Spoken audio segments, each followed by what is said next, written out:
தாய் வீடு மார்ச் மாத இதழ் 2026. முலையறு காதை பெண் துயர பெருங்கதை.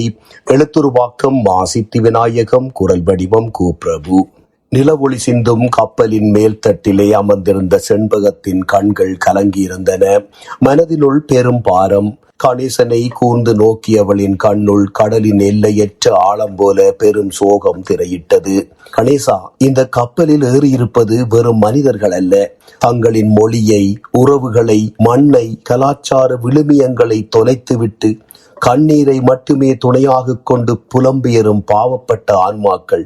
இது வெறும் மரக்கப்பல் அல்ல, தத்தமது கனவுகளையும் ஏக்கங்களையும் சுமந்து செல்லும் ஒரு மிதக்கும் சிறை. அவர்கள் கண்கள் விட்டு வந்த கரையை தேடுகின்றன. அங்கே மறைந்து கொண்டிருப்பது வெறும் தேசம் அல்ல, ஒரு இனத்தின் அடையாளமும் மூதாதையர்கள் புதைக்கப்பட்ட புனித மண்ணும் தான். இனி இந்த நாட்டு சுடலையிலும் உடல்கள் வேகுமோ என்று பெருமூச்சோடு நிறுத்தினாள் அவள். ஊரிலே விட்டு வந்த சின்னஞ்சிறு சிரிப்புகள், கேரளத்து மண்ணின் அந்த சுகந்த மனம், வழி அனுப்பி வைத்த முதியோரின் தளர்ந்த கைகள், அவள் வளர்த்த ஆட்டுக்குட்டி, நாய், முல்லை செடி, அவள் ஊஞ்சல் கட்டி ஆடிய ஆலமரம், இவற்றை மீண்டும் நாம் காண்போமா? தன் சுயத்தை இழந்து அகதியாக கப்பலேறும் ஒவ்வொரு மனிதரும் ஒரு பெரும் மௌனச் சோகத்தின் சாட்சி. கரையே தெரியாத இந்த பெருங்கடலில் தங்களின் அடையாளத்தை தொலைத்துவிட்டு புதியதொரு திசை நோக்கி நகர்கின்றார்கள். அந்த பெருங்கடலின் அலைகள் ஓர் இனத்தின் வரலாற்றையே அடித்துச் செல்ல துடிப்பது போல கப்பலில் மோதிக்கொண்டிருந்தன. கப்பல் நகர நகர அடிவானத்தில் நிலம் மெல்ல மெல்ல கரைந்து கொண்டிருந்தது. செண்பகம் கடலை பார்த்தவாறே பேசினாள். அவளது சொற்கள் ஒவ்வொன்றும் அலைகளின் ஓசையோடு கலந்து ஒரு காவிய துயராக உருவெடுத்தன. பார் கணேசா, நிலம் மறையும் போதே எங்கள் அடையாளங்களும் மொழிகளும் கலாச்சாரங்களும் கூடவே மங்கத் தொடங்குகின்றன. சுற்றிலும் எல்லையற்ற நீல நிற கடல். ஆனால் இந்த கப்பலில் இருப்பவர்களோ சொந்த நாடு இழக்கும் சோக பெருமூச்சு பெருங்கடலில் மூழ்கிக் கொண்டிருக்கின்றார்கள். இந்த கடலின் ஆழத்தை வேண்டுமானால் மனிதர்கள் அளந்து விடலாம். ஆனால் தன் சொந்த மண்ணை பிரியும் ஓர் ஏழையின் ஏக்கத்தை அளக்க எந்த கருவியால் முடியும்? இந்த அலை அடிக்கும் ஒவ்வொரு நீர்த்துளியிலும் ஏழை சிந்திய கண்ணீரின் உப்பு உறைந்திருக்கின்றது. திசை தெரியாத இந்த பெருவெளியில் கப்பலில் ஏறி உள்ளவர்களுக்கு தெரிந்த ஒரே நம்பிக்கை திசை பசி எனும் கொடுமையிலே இருந்து தம் குடும்பத்தை மீட்கப் போகும் மலையகத்தினை சென்றடைகின்ற பெரும் கனவு மட்டும்தான். அந்த கனவே இப்போது எம்மை உயிர்க்கச் செய்கின்றது என்றாள் செண்பகம். உண்மைதான், எல்லோர் உள்ளத்துக்குள்ளும் கவலை எனும் பெரு நெருப்பு எரிகின்றதுதான். ஆனாலும் அது இலங்கையிலே கால் வைத்தவுடன் அனைத்தும் மறந்து கவலைகள் தீரும் என்றான் இலங்காபுரி சொர்க்க தீவு என்று எண்ணிய கணேசன். செண்பகத்தின் கவலையை மறக்க பேச்சை திசை திருப்பினான். நாம் இருக்கும் இந்த பெருங்கடல் சாதாரணமானதல்ல. இது பிரளயத்தின் முன்பிருந்த பெருநிலம். ஊழி அழிப்பதற்கு முன்பு உலகமெங்கும் கோலோச்சிய குமரி பெருமண்ணும் பகுருளி ஆறும் அமிழ்ந்து கிடக்கின்ற கொடுங்கடல் இது. நம் மூதாதையர் வாழ்ந்த நிலத்தின் மீதே நாம் கடலாகி இன்று அலக்களிக்கப்படுகின்றோம் என்றான் கணேசன். நீண்டு கிடந்த அந்த நீலக்கடலின் நடுவே அவர்களின் அந்த பெரிய கப்பல் ஒரு சிறு சருகை போல அலைகளால் அலக்களிக்கப்பட்டது. செண்பகம், கல்கத்தா துறைமுகமே அமைதியில் உறைந்திருந்த 1796 கல்கத்தா வர்த்தக மானியில் ஒரு செய்தி வெளியானது. சுதேசிகள் கப்பல் கட்டுவதற்கு தடை. அதே போல இந்திய தச்சர்களும் கொல்லர்களும் இனி கப்பல்களிலே பணியாற்ற தடை என்பதுதான் அந்த செய்தி. முன்பெல்லாம் இந்த கடல் மரக்கலங்களால் மட்டுமே நிறைந்த கடல். எம்மவர் கப்பல் கட்டும் பேராற்றலுடையவர்கள். அதை உணர்ந்துதான் வெள்ளையர்கள் சுதேசி கப்பல்களுக்கும் அதை கட்டுகின்ற ஊழியர்களுக்கும் தடை விதித்தார்கள். அதுவரை சரக்குகளை சுமந்து நின்ற சுதேசி கப்பல்கள் தொலைய வெள்ளையர்கள் கப்பல்கள் மனிதர்களை அடிமையாக சுமந்து செல்லும் இருண்ட கூடாரங்களாக மாறிக்கொண்டிருக்கின்றன. செண்பகம் தன் குரலை சற்றே உயர்த்தி, அடடா, அதனால் தானா எம்மவர்கள் எவரும் இந்த படகுகளில் ஓட்டிகளாக இல்லை என்றாள். ஆனால் இந்த பெருங்கடல் அருண்மொழி சோழனின் நாவாய்கள் ஆதிக்கம் செலுத்திய ஆடற்களம். ஈழம் முதல் கடாரம் வரை நம் முன்னோர் வெற்றி கொடி நாட்டியவர்கள். சங்ககால தமிழர்களின் மரக்கலங்கள் அத்தனை கடல்களிலும் பயணித்து தென்னாசிய நாடுகளையே அதிரச் செய்தன. கணேசன் பெருமிதத்தோடு சொல்ல, பின்பு ஏன் நம்மவர்களை கப்பல் பணியிலிருந்து தடுக்கின்றார்கள் என்றாள் செம்பகம் வெகுளியாக. அச்சம்தான் காரணம். இந்திய தச்சர்கள் தங்களுக்கு நிகராக கப்பல்களை கட்டிவிட்டால் தங்கள் கடற்கொள்ளையை வணிகத்தை நாம் முறியடித்து விடுவோம் என்று வெள்ளையர்கள் பயப்படுகின்றார்கள்.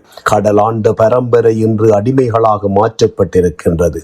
வந்தவரை எல்லாம் பின்விளைவு யோசிக்காமல் அரவணைத்தே நமக்கு பெருவினையாக முடிந்துவிட்டது. கணேசன் சோகத்தோடு சொல்லி முடிக்கையில், அவர்கள் பயணித்துக் கொண்டிருந்த அந்த கப்பல் ஒரு காலத்தில் தமிழர்கள் சரித்திர பெருநிலமான குமரி கண்டத்தின் மேல் தம்மை சுமந்து செல்வது போல செண்பகத்திற்கு தோன்றியது. செண்பகம் கடலை பார்த்தவாறே, தமிழர் வரலாற்றின் அறியா பெருவாழ்வு ஆழ புதைந்து இந்த கடலுக்குள் இருக்கின்றதா என்றாள். ஆமாம் செண்பகம், பகுருளி ஆற்றுடன் பன்மலை அடுக்கத்து குமரி கோடும் கொடுங்கடல் கொள்ளை என சிலப்பதிகாரம் சொல்லுகின்ற கடல் கொண்ட தென்னாடு இதன் கீழேதான் உள்ளது. இன்றைக்கு லெமோரியா எனப்படும் இந்த பகுதியில் 49 பெரும் நாடுகள் இருந்ததாகவும் அவை ஏழ்மதுரை நாடு, ஏழ்முன்பாலை நாடு என 7 பிரிவுகளாக வகுக்கப்பட்டிருந்ததாகவும் சொல்லுகின்றார்கள். இந்த கடல் வெறும் தண்ணீரால் மட்டுமானதல்ல. இது நம் முன்னோர்கள் நடந்த பாதை. இறையனார் அகப்பொருளுரை சொல்லுகின்ற கபாடபுர தமிழ்ச்சங்கம் அழிந்து கிடப்பதும் இந்த ஆழ்கடலுக்கு தான். இந்த கடலுக்கு முன்னதான பொற்கால வரலாறு அது. கடலையே ஆண்ட இனம் தன் சொந்த மண்ணிலேயே இன்று அந்நியப்பட்டு நிற்கின்றோம். அந்த சோகத்தை தான் இந்த கடற்காற்று இன்றும் சுமந்து கொண்டிருக்கின்றது. செண்பகம் தன் பார்வையை தூரத்து அலைகளுக்கு திருப்பினாள். நிலவொளியிலே துள்ளும் மீன்கள் வெள்ளி துண்டுகளாக ஜொலித்தன. ஆயிரக்கணக்கான ஆண்டுகளுக்கு முன்னால் தமிழரின் சேர சோழ பாண்டிய பேரரசுகள் அனைத்து எல்லைகளையும் நீண்டு விரிந்தவை. அன்று பாண்டிய நாட்டின் கீழ் 25க்கும் மேற்பட்ட துறைமுகங்கள் மிக பரபரப்பாக இயங்கிய காலம். அங்கே கம்மியர்கள் என்று அழைக்கப்பட்ட தமிழ் கப்பல் கட்டும் கலைஞர்கள் இருந்தார்கள். அவர்கள் உறுதியான தேக்கு மரங்களிலும் தம் தொழில்நுட்ப அறிவை கொண்டு பிரம்மாண்டமான கப்பல்களை உருவாக்கினார்கள். சொல்லப்போனால் உலகின் முதல் கப்பலை வடிவமைத்த பெருமை அந்த தமிழ் கலைஞர்களுக்கே உரியது. இவ்வளவு பெரிய கடலில் அவர்கள் வழி தவற மாட்டார்களா? எப்படி திசை அறிந்தார்கள்? கணேசன் கதையை ஒரு வினாடி நிறுத்தி செண்பகத்தை பார்த்தான். நிலவொளியில் அவள் முகம் ஓர் மர்ம புன்னகையோடு மின்னியது. திசையறியும் கருவியே இல்லாத அந்த காலத்திலும் நம் முன்னோர் எதை வைத்து வழிகண்டார்கள் தெரியுமா என்று கணேசன் சொல்ல, செண்பகம் ஆர்வத்துடன் அவனை நெருங்கி அமர்ந்தாள். காற்று வீசும் திசையை வைத்து பாய்மரங்களை அசைப்பது மாலுமிகளுக்கு கைவந்த கலை. அதைவிட ஆச்சரியம் அவர்கள் கடல் ஆமைகளை மிக அவதானித்து தமக்கான பாதைகளை கண்டறிந்தமை என்பதாகும். அந்த ஆமைகள் துடுப்பு போடாமலே நீரோட்டத்தின் உதவியால் பல்லாயிரம் மைல்கள் பயணிப்பதை கண்டகும் தமிழ் முன்னோர் அந்த நீரோட்டங்களையே தமது கப்பல்களுக்கு பாதையாக்கினார்கள். உலகத்தின் 53க்கும் மேற்பட்ட கடற்கரைகளுக்கு அந்த ஆமைகளே நமக்கு வழிகாட்டியாக அமைந்தன என்றான் கணேசன் ஒரு தேர்ந்த ஆய்வாளனைப் போல. காலம் மெல்ல மெல்ல நகர்ந்தது. வணிக கப்பல்கள் ராஜராஜ சோழன் மற்றும் ராசேந்திர சோழரின் காலத்திலே வலிமை மிக்க போர்க்கப்பல்களாக மாறின. தென்கிழக்காசிய நாடுகள் எங்கும் சோழர்களின் புலிக்கொடி கம்பீரமாக பறந்த காலம் அது. அதனால் தான் இன்று உலகத்தின் பல நாடுகளில் தமிழன் தாக்கம் இருப்பதையும் தமிழே மூத்த மொழி என்பவர்களையும் நாம் காண முடிகின்றது என்று தொடர்ந்தான் கணேசன். பல வெளிநாட்டு சீமைகளிலே இன்றும் தமிழ் பெயர்களும் பண்பாடுகளும் வேரூன்றி இருக்கின்றன. கடலின் அடியிலே பாயும் ஒவ்வொரு நீரோட்டத்திற்கும் தமிழ் பெயர் சூட்டி உலகையே தன் அறிவால் ஆண்டவன் தமிழன். செண்பகம் இப்போது வியப்புடன் கணேசனையும் கடலையும் பார்த்தாள். அவளுக்கு அது வெறும் நீர்ப்பரப்பாக தெரியவில்லை. தமிழர்களின் வீரமும் அறிவும் கலந்த ஒரு மாபெரும் வரலாற்றின் சுவடாக தெரிந்தது. கணேசன் சொல்ல சொல்ல கப்பலை சுற்றி இருந்த அந்த நீலக்கடல் ஒரு பழைய வரலாற்று புத்தகத்தைப் போல புரண்டு கொண்டிருந்தது. செண்பகம் மெல்ல கேட்டாள், இவ்வளவு அறிவும் வீரமும் கொண்ட ஓர் இனம் இன்று எதனால் அகதிகளாகவும் கூலிகளாகவும் மாறி இந்த கப்பலில் கிடக்கிறோம்?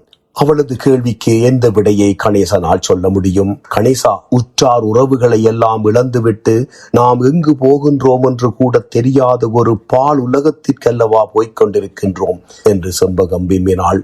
மெல்ல பேசு செண்பகம், உயிர் பிழைக்க இது ஒன்றே எமக்கு வழி. பால் உலகல்ல, இலங்கை எம் வாழ்வளிக்கும் பேருலகு என்று சுற்றுமுற்றும் பார்த்தான் கணேசன்.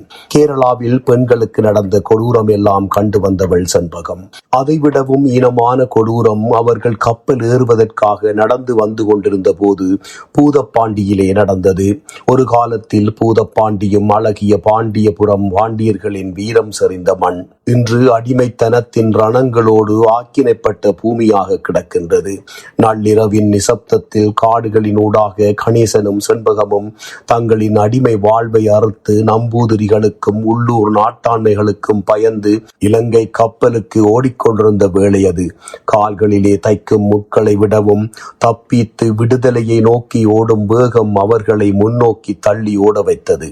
அதிகாலை விடியலிலே நனைந்து கிடந்த பூதப்பாண்டி வயல்களின் ஊடாக அவர்கள் ஓடிக்கொண்டிருந்த போதுதான் அவர்கள் அந்த கொடூர காட்சியை கண்டு நிலைகுலைந்து நின்றார்கள். ஒரு கொடிய பண்ணைக்காரன் மாட்டிற்கு பதில் ஓர் கர்ப்பிணி பெண்ணை ஏரிலே பூட்டினான். ஏர் முனையை விட அவளது பிரசவ வலி அவளை குத்தியது. ஊர் மக்கள் தடுத்தும் அவன் கேட்கவில்லை. இறுதியிலே பனிக்குடம் உடைந்து அந்த மண்ணெல்லாம் அவள் இரத்தத்தில் சிவந்தது. அங்கேயே அவள் உயிர் பிரிந்தது. பெண் குலத்திற்கு எதிரான பெரு அநீதி அது. அவர்களால் என்ன செய்ய முடியும்? தேம்பி அழுத செம்பகத்தை அணைத்தவாறே கப்பல் ஏறியவர்கள் அவர்கள். அந்நியர்களுக்கு எடுபடி வேலை பார்க்கும் இந்த கொடூர ஆட்சியில் ஏழைகளுக்கு இதுதான் கதி. அந்த அநீதி பூமியை விட்டு நாம் ஏறிய கப்பல் எவ்வளவோ மேலென்றான் கணேசன். செம்பகம் நிமிர்ந்து உட்கார்ந்தாள். அவள் கண்களிலே இப்போது கண்ணீருக்கு பதில் கனல் தகித்தது. கணேசா, இல்லை, இந்த பெண்களின் சாபம் இவர்களை சும்மா விடாது. அன்று மதுரையை எரித்த கண்ணகியின் அதே சினம்தான் இதுவும். இந்த பெண்ணின் இரத்தத்திற்கு சாட்சியாக இனி வரும் உலகம் பெண்களின் போராட்டத்தை அங்கீகரிக்கும். பெண் அடிமை விலங்குகள் தெறிக்கும் ஒரு காலம் வரும். அன்று அகில உலகமே பெண்களுக்கொன்று ஒரு தினத்தை போற்றும் என்று தீர்க்க தரிசனமாக சொன்னாள். அவளது வார்த்தைகள் அந்த விடியல் பொழுதிலே ஒரு சிறு ஒலிக்கீற்றாக தெரிந்தது. உன் நம்பிக்கை வீண் போகாது செண்பகம், போராடுவோம், அடிமைத்தனம் இல்லாத புதிய உலகத்தை தேடி என்று கூறியவாறு அவளது கைகளை பற்றி கொண்டான் கணேசன். கப்பல் ஆடியபடியே ஊர்ந்து கொண்டே இருந்தது. நன்றி.